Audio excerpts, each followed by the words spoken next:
Welcome in Warsia Urdu medium class. तो बच्चों यहाँ पर हमारा चौथी नज़म को हम करेंगे। ये उर्दू का हमारा सब्जेक्ट है। इससे पहले मेरे कई वीडियोस अपलोड है जिसमें 10वीं जमात का उर्दू, इंग्लिश, जोग्राफिया, तारीख, सियासियात और इकोनॉमिक्स के सभी सवाल जवाब अपलोड है।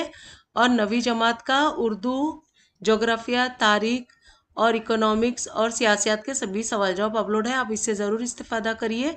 तो चलिए हम नज़म का खुलासा देख लेते हैं।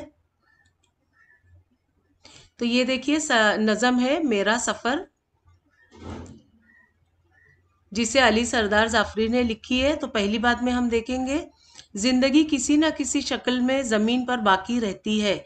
बीज जमीन पर गिरता और उससे एक दरख्त पैदा हो जाता है। इस दरख्त में शाखें फूटती हैं, फूल और फल पैदा होते हैं। इन्हीं फलों के बीज दोबारा जमीन में दबकर नए पौधों और दरख्तों में बदल जाते हैं। झेल की नज़म में इसी तसव्वुर के शायराना ढंग से बयान किया गया है। तो चलिए जान पहचान में हम देखेंगे, तरक्की पसंद शायर अली सरदार जाफरी 29 नवंबर 1913 को बलरामपुर यूपी में पैदा हुए। उन्होंने दिल्ली, लखनऊ और अलीगढ़ में तालीम हासिल की और उर्दू, फारसी और अंग्रेजी अदब का गहरा मुताला किया। वो अपने ज़माने के मशहूर तरक्की पसंद अदबी तहरीक के अलंबरदारों में से थे। उन्होंने कई रिसालों और अखबारों में काम किया और मुंबई से गुफ्तगू नामी एक अदबी रिसाला भी जारी किया। सरदार जाफरी ने इब्तिदा में अफसाने लिखे, मगर फिर वो शायरी के मैदान में आ गए। पत्थर की दीवार, एक ख्वाब और पैराहने शरर और लहू पुकारता है, इनके शायरी अहम मजमुए हैं। वो अच्छे नस्र निगार भी थे। तरक्की पसंद अदब, लखनऊ की 5 रातें, पैगम्बराने सुखन और इकबाल शनासी वगैरह उर्दू नस्र में उनके मज़ामीन पर मुश्तमिल किताबें हैं। अपनी अदबी और समाजी खिदमात के एवज़ उन्हें ज्ञानपीठ अवार्ड और इकबाल सम्मान और पद्म श्री जैसे एजाज़ात से नवाजा गया। 1 अगस्त 2000 को मुंबई में उनका इंतकाल हुआ। तो चलिए उनकी ये नज़म को भी हम पढ़ के देखेंगे।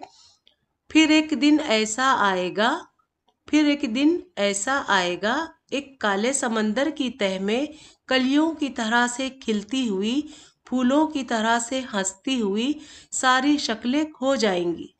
शायर कह रहा है कि एक वक्त ऐसा भी आएगा कि जब इंसान मर जाएगा और फिर ये सारी उसकी जो निशानियां हैं वो खत्म हो जाएंगी। सब रागनियां सो जाएंगी, बेजाने हुए, बेसमझे हुए, हर चीज़ भुला दी जाएगी।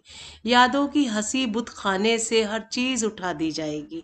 यानी जो भी उसकी निशानियां हैं वो किस तरह से धीरे धीरे ख़त्म हो जाएंगी। लेकिन मैं यहाँ फिर आऊँगा, शायर कह रहा है कि मैं यहाँ फिर आऊँगा। अब वो किस तरह से आएगा? बच्चों के दहन से बोलूँगा, चिड़ियों की जुबान से गाऊँगा। जब बीज हंसेंगी धरती में और कोपले अपनी उंगली से मिट्टी की तहों की छेड़ेंगी, मैं पत्ती पत्ती, कली कली अपनी आंखें फिर खोलूँगा।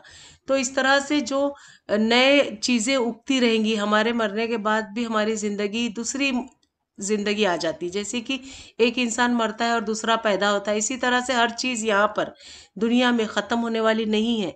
तो इंसान अपने आप को तो ख़त्म करता है, लेकिन वो ये खुशी भी मना रहा है कि वो किस किस तरह से फिर इसी दुनिया में वो जिंदा रहेगा। तो सरसब्ज हथेली पर लेकर शबनम की कतरे तोलूंगा, सूखे हुए पत्तों से मेरे हंसने की सदाएं आएंगी, धरती की सुनहरी सब नदियां हस्ती से मेरी भर जाएंगी।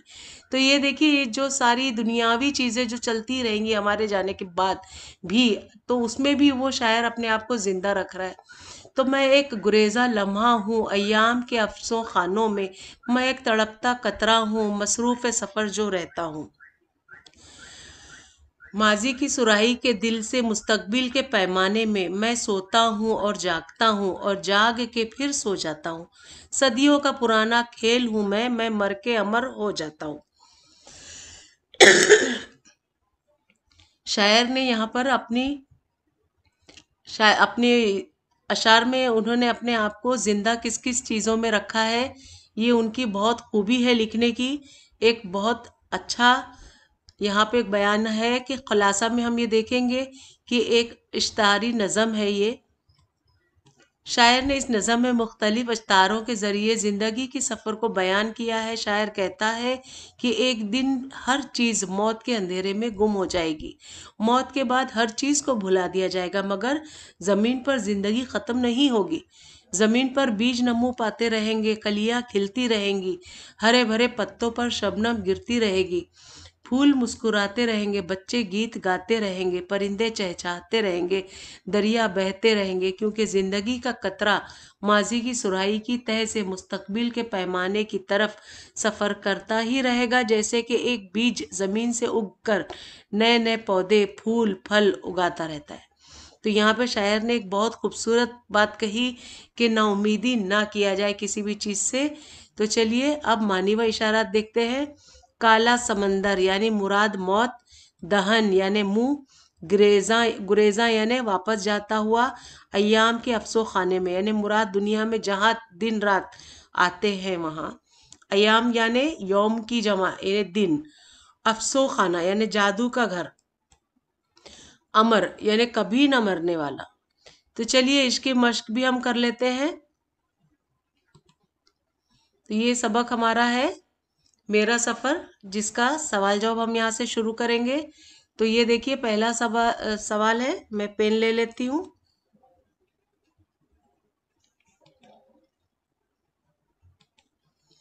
तो सवाल 1 में है कि सरदार जाफरी के हवाले से जेल की सरगर्मियां मुकम्मल कीजिए। तो अली सरदार जाफरी का क़याम कहाँ कहाँ उन्होंने क़याम किया? अलीगढ़ में, दिल्ली में, लखनऊ में और आखिर में मुंबई में। अगला सवाल है अली सरदार जाफरी की शख्सियत। तो जाए पैदाइश कहाँ हुई उनकी? बलरामपुर में। नाम क्या था? अली सरदार जाफरी। पहचान? तरक्की पसंद शायर हैं वो। जाए वफात? मुंबई। अगला सवाल है सरदार जाफरी को मिले हुए इनामात। तो ज्ञानपीठ इनाम, इकबाल सम्मान, पद्मश्री, ये सब उन्हें इनामात मिले हुए हैं। अली सरदार जाफरी की तख्लीकात। तो शेरी तख्लीकात है उनकी पत्थर की दीवार, दूसरा है एक ख्वाब, और तीसरा है पैराहन शरर, चौथा है लहू पुकारता है, और नसरी तख्लीकात है उनकी। पहला है तरक्की पसंद अदब, दूसरा है लखनऊ की 5 रातें, तीसरा है पैगंबराने सुखन, और चौथा है इकबाल शनासी।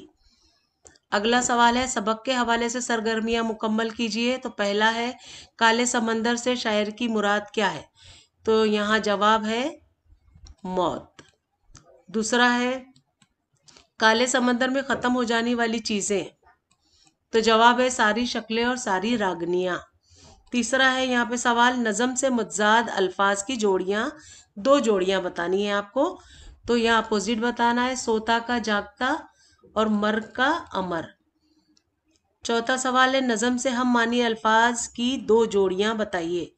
तो नज़म में हम मानी अल्फाज की एक भी जोड़ी नहीं है। तो ये जवाब यहाँ पर मुकम्मल हो गए सब। अगला सवाल है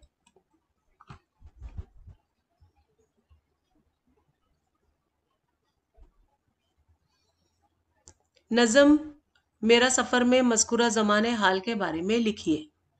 तो देखिए जवाब है नज़म मेरा सफ़र में शायर ने ज़िंदगी के सफ़र को बयान किया है। बीच से कोई कोपलें फूटती हैं, कोपलों पर बर्ग दबार आते हैं, फूल खिलते हैं, फल आते हैं, इस तरह ज़िंदगी का सफ़र जारी रहता है। अगला सवाल है यहाँ पर दूसरा, सदियों के पुराने खेल की वजाहत करिए।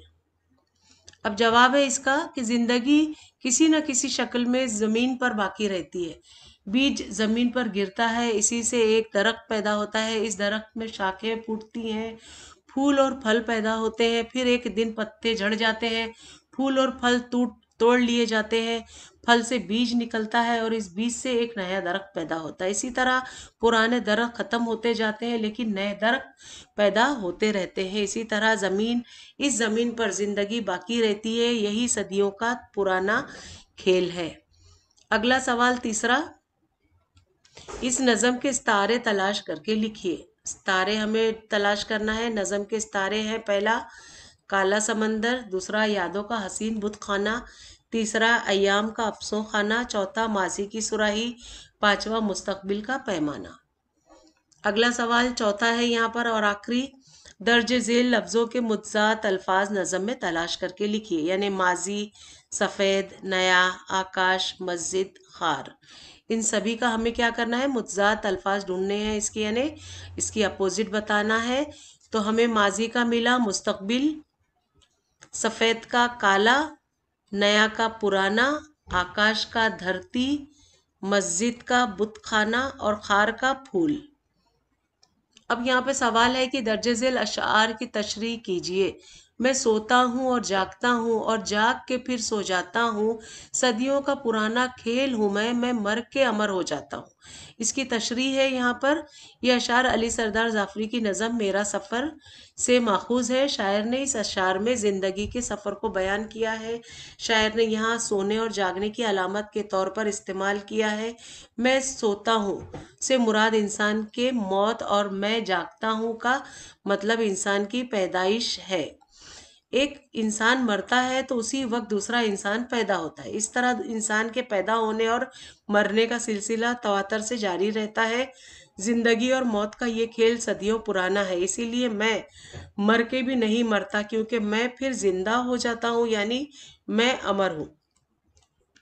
इस तरह शायर ने जिंदगी के सफर के तसलसल को बड़ी खूबसूरती से बयान किया है। अगला सवाल है कि इक्तिबास की रोशनी में मुनासिब जोड़ियां लगाइए। जोड़ियां लगाना है सतून अलीफ और सतून बेग से। तो पहला है सोना जागना, जाग के फिर सो जाना। तो इसकी जोड़ी ये जीम है, सदियों का पुराना खेल। दूसरा है मुसरूफ सफर रहना, यानी तड़पता कतरा। तीसरा है हस्ती से भर जाने वाली सुनहरी यादें। चौथा है माजी की सुराही, यानी मुस्तकबिल का पैमाना। ये अलीफ का इसका जोड़ी मैंने लगा दी है। और यहाँ पर है मौत के अंधेरे में क्या क्या हमें मिलता है। तो सारी शक्लें खो जाएंगी, सारी यादें मिटा दी जाएंगी, हर चीज़ को भुला दिया जाएगा, सब रागनियाँ सो जाएंगी। ये मौत के अंधेरे में सब होने वाली चीज़ें। अब यहाँ पे दर्जे झेल मिसरों की तशरीह कीजिए। बेजाने हुए, बेसमझे हुए, हर चीज़ भुला दी जाएगी, यादों की हंसी बुत खाने से हर चीज़ उठा दी जाएगी। जवाब है ये मिसरे अली सरदार जाफरी नज़म मेरा सफ़र से माखूज है। इस शायर कहता है कि जब मौत वाक़ होगी और मौत का अंधेरा हर चीज़ को निगल लेगा, तब बगैर जाने बूझे और सोचे समझे हर चीज़ को भुला दिया जाएगा।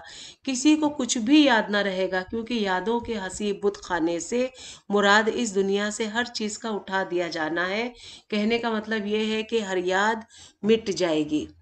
अब यहाँ पे हुस्ने मानी यानी लेकिन मैं, यानी इस शेर का हमें तशरीह करना है। लेकिन मैं यहाँ फिर आऊँगा, पत्तों के दहन से बोलूँगा, चिड़ियों की जुबान से गाऊँगा। दर्जे बाला मिसरों में मानी व मतलब का जो हुस्न पोशीदा है उसे उजागर कीजिए। तो जवाब है इन मिसरों में सफ़र हयात के तसलसल को बड़े खूबसूरत अंदाज में पेश किया गया है। दरअसल शायर ये कहना चाहता है कि इस दुनिया में ज़िंदगी का सफ़र कभी ख़त्म नहीं होता है। ज़िंदगी मौत की तारीकी में गुम हो जाती है और फिर हयात का लबादा ओढ़ कर मंजर आम पर आती है, यानी ज़िंदगी कभी ख़त्म नहीं होती। ये हर जन्म या आवागो की तस्वुर को पेश करने का शायर का अपना अंदाज है, वरना किर्रे अर्ज पर जिंदगी के इख्तिताम का तस्वुर क़यामत के क़यामत पर मबनी है। दुनिया में फिर से आने और बच्चों के दहन से बोलने और चिड़ियों की जुबान से गाने का तस्वुर पुनर्जन्म के तस्वुर को तक़वियत देता है। पुनर्जन्म यानी दोबारा जिंदगी। जमाल फिक्र, फिर एक दिन ऐसा आएगा, एक काले समंदर की तह में कलियों की तरह से खुलती हुई, फूलों की तरह से हंसती हुई, सारी शक्लें खो जाएंगी, सब रागनियां सो जाएंगी। इस अशार में ख्याल फिक्र के हुस्न को वाज़े कीजिए। तो इसका जवाब है इन अशार में जिंदगी की नापायदगी और मौत के बरहक होने की जो बड़ी खूबसूरती से पेश किया गया है। शायर कहता है कि एक दिन ऐसा आएगा जब जिंदगी हयात से नाता तोड़कर मौत को गले लगा लेगी। कलियों की तरह नरम व नाजुक और फूलों की तरह हंसते मुस्कुराते लोग एक काले समंदर की तह में खो जाएंगे, यानी मौत के अंधेरे में गुम हो जाएंगे। सब रागनियां सो जाएंगी और हर तरफ खामोशी और सुकूनत की हुक्मरानी होगी। अब यहाँ पे शेरी जमाल, जमालियाती शेर यानी हुस्ने मानी। सदियों का पुराना खेल हूं मैं। जवाब है यहाँ पर कि जब से ये दुनियाए आब व गुल आलम वजूद में आई है, हयात मुमात का सिलसिला जारी है और ताब्द जारी रहेगा। जिंदगी वजूद में आती है और अपना अरसे हयात पूरा करने के बाद मौत की आगोश में चली जाती है, फिर आलम हस्ती में जलवागर होती है। सदियों से ये सिलसिला जारी है। इसी बात को शायर ने सदियों पुराना खेल कहा है। दर हकीकत वो कहना चाहता है कि जिंदगी फना होने के बाद भेस बदल बदल कर बार बार वजूद में आती है। यानी वो किसी न किसी शक्ल में इस किर्रे अर्ज पर बाकी रहती है और जिंदगी का ये लामतनाही सफर जारी रहता है। अगला है मिसरा यहाँ पर, मैं एक गुरेजा लम्हा हूँ अयाम के अफसों खाने में। इस शेर में फिक्र की गहराई और जमाल को अपने अल्फाज में बयान कीजिए। जवाब है, शायर कहता है कि ये दुनिया अयाम का अफसों खाना है, एक ऐसा जादुई घर जिसमें शब व रोज़ तसलसल के साथ आते जाते हैं। न दिन की रोशनी हमेशा कायम रहती है, न रात की तारीकी को सुबह हासिल है। दिन और रात हम वक्त एक दूसरे के ताक़ुब में लगे रहते हैं। ये निज़ाम फितरत है जो इब्तिदाए आफनिश के चला आ रहा है और इसके बाक डोर दस्ते कुदरत में है। इस सारे निज़ाम में इंसान की हैसियत महज एक लम्हा गुरेजा की सी है, एक ऐसे लम्हे की सी जो लौट रहा हो, वापस जा रहा हो। ये भागता हुआ लम्हा एक बार फिर लौट आता है और जिंदगी का सफ़र असर नो शुरू हो जाता है। यानी जिंदगी हमेशा मसरूफ सफ़र रहती है। अब कवायद हमें देखना है कि अस्तारा, जब एक चीज़ को किसी मुश्तरी खूबी की वजह से दूसरी चीज़ कहा जाए, यानी हरफ तशबीह के बगैर एक चीज़ को दूसरी चीज़ कहते हैं तो उसे अस्तारा कहते हैं। मसलन जीवन की गंगा है गहरी, इस मिसरे में जीवन को गंगा की तरह नहीं कहा गया है बल्कि जीवन को ही गंगा कहा गया है, इसीलिए ये इस्तारा है। एक फूल की आप बीती उन्वान पर 15 सत्रों का मजमून लिखिए। ये आपको अपने ओन से करना है, ये सरगर्मी है। दूसरा है, हमा और रुख जैसे फर्जी परिंदों के बारे में मशहूर वाकियात मालूम करके अपने हम जमात साथियों को सुनाइए। अब यहाँ पे इस्तारा के बारे में हम जानेंगे। जेल के मिसरों को पढ़कर इन पर गौर कीजिए। दिल की दुनिया में तो मैं तुझको बहुत ढूंढ चुका, जीवन की गंगा है गहरी, यादों के हंसी बुत खाने से, रोशनी सुबह वतन की है कि मातम का गुबार। इन मिसरों में दिल की दुनिया, जीवन की गंगा, यादों के हसीन बुत खाने, मातम का गुबार की इजाफतें आई हैं। इनमें दिल को दुनिया, जीवन को गंगा, यादों को बुत खाना और मातम को गुबार कहा गया है। अगर दिल को दुनिया जैसा, जीवन को गंगा की तरह, यादों को बुत खाने जैसा और मातम को गुबार की मानिंद कहा जाता तो इसमें एक चीज़ को दूसरी चीज़ की तरह बताया जाता और ये तशबिया कहलाते। मगर यहाँ हरूफ तशबिया जैसा, तरह, मानिंद वगैरह इस्तेमाल नहीं किए गए हैं। एक चीज़ को दूसरे चीज़ ही कह दिया गया है। यानी दिल दुनिया की तरह नहीं बल्कि अपने आप दुनिया ही है। इसी तरह हरूफ तशबीह के बगैर एक चीज़ को दूसरी चीज़ कह देना इस्तारा कहलाता है। इसमें मुशब्बा और मुशब्बा को मुस्तारा और मुस्तार में कहते हैं। इसी तरह एक चीज़ को दूसरी चीज़ कहने की कोई वजह ज़रूरी होती है जो दो चीज़ों को मिलाती है।